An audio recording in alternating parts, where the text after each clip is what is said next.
For decades, Mel Gibson looked untouchable. He was the face of Mad Max, the star of Lethal Weapon, the man who turned Braveheart into an Oscar-winning phenomenon. Hollywood didn't just know his name. Hollywood trusted it. Mel Gibson could open a movie. He could direct one. He could turn an idea into a cultural event. At the height of his career, he appeared to have everything: fame, money, awards, power. But then, the image collapsed. Controversies followed. His career entered one of its darkest periods, and the actor, who once seemed impossible to defeat, suddenly found himself fighting for something much harder than a box office victory, a second chance. The boy who left Australia, Mel Gibson, was born in Peekskill, New York, in 1956. When he was young, his family moved to Australia. That move would have an enormous impact on his future. Australia was where Gibson discovered acting, and eventually he found himself drawn toward the country's growing film industry.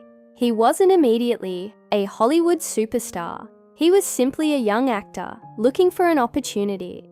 Then came a movie that changed everything: Mad Max. Becoming Max in 1979, Gibson starred in Mad Max, a low-budget Australian action film, directed by George Miller. The movie became a surprise international success, and suddenly, audiences had discovered a new kind of action hero. Gibson wasn't the traditional Hollywood tough guy. He was intense, vulnerable, angry, and unpredictable. Max wasn't a superhero. He was a damaged man trying to survive. Gibson's performance made him unforgettable. 2 years later, Mad Max 2 expanded the character's reputation around the world. Hollywood came calling, and Gibson was ready. The weapon that made him a star. Then came Lethal Weapon. Gibson played Martin Riggs, a troubled detective partnered with Danny Glover's Roger Murtaugh. Riggs was reckless, funny, emotionally damaged, and dangerous. The combination worked. The film became a major hit. Then came sequels, and more sequels. Gibson had become a global star. But unlike many actors who become trapped inside one type of role, he wanted more. He wanted control. He wanted to direct. And that decision would eventually change his legacy forever.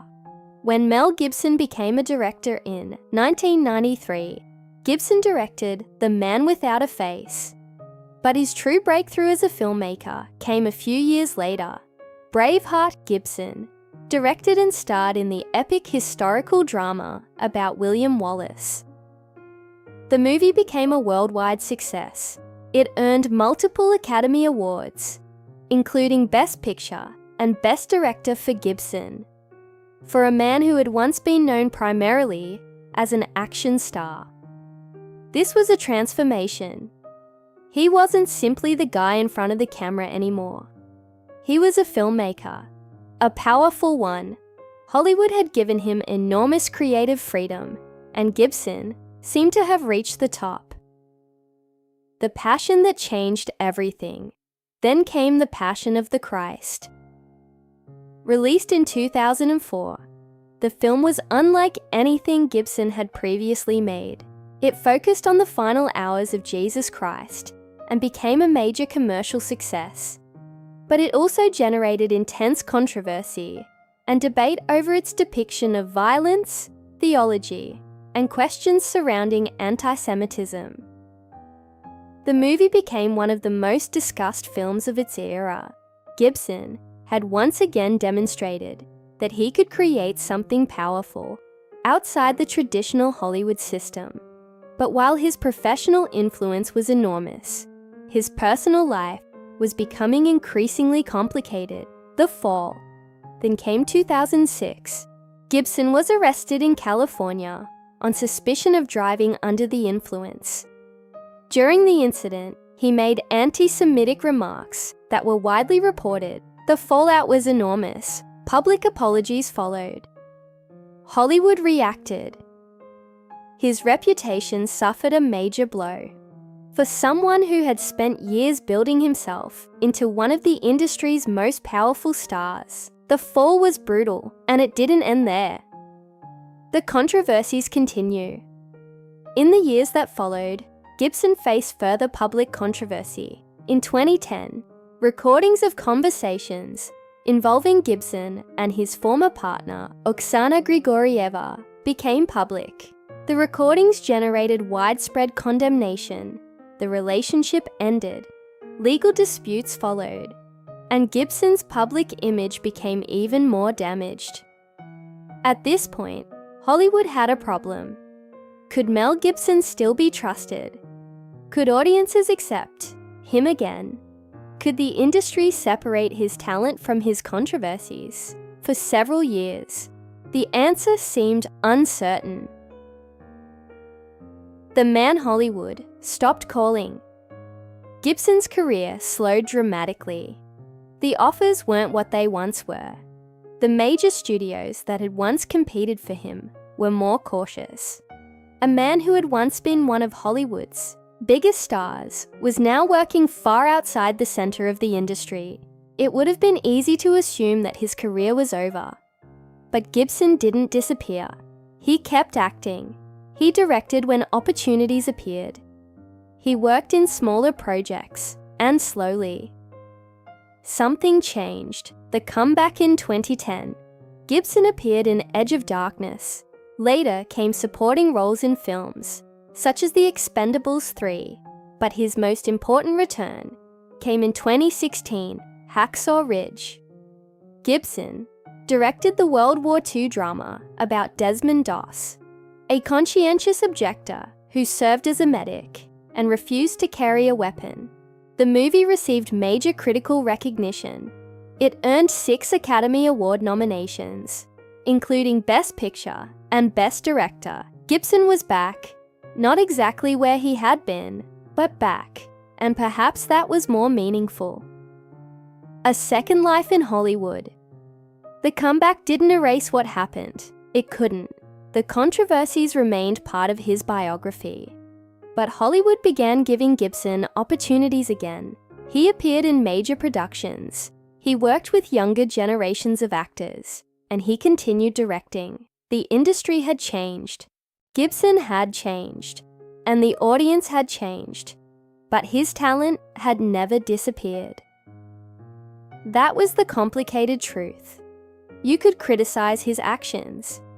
You could condemn his words, and still acknowledge that he remained a remarkably accomplished actor and filmmaker.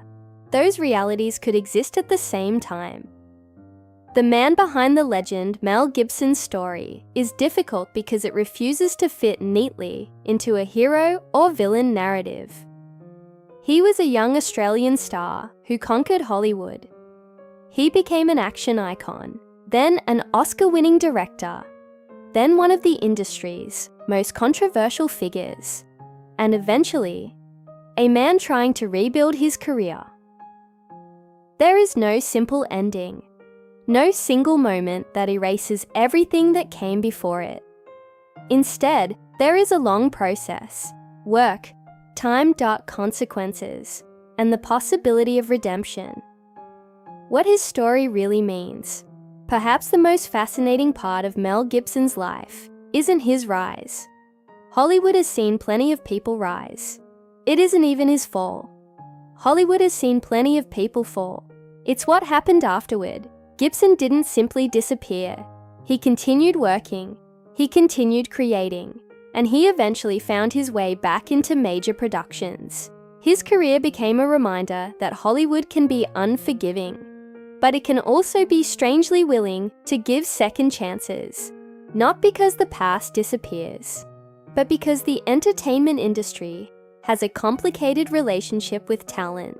Today, Mel Gibson remains a deeply complicated Hollywood figure. His greatest films are still remembered. His achievements as a filmmaker remain significant, and his controversies remain impossible to ignore.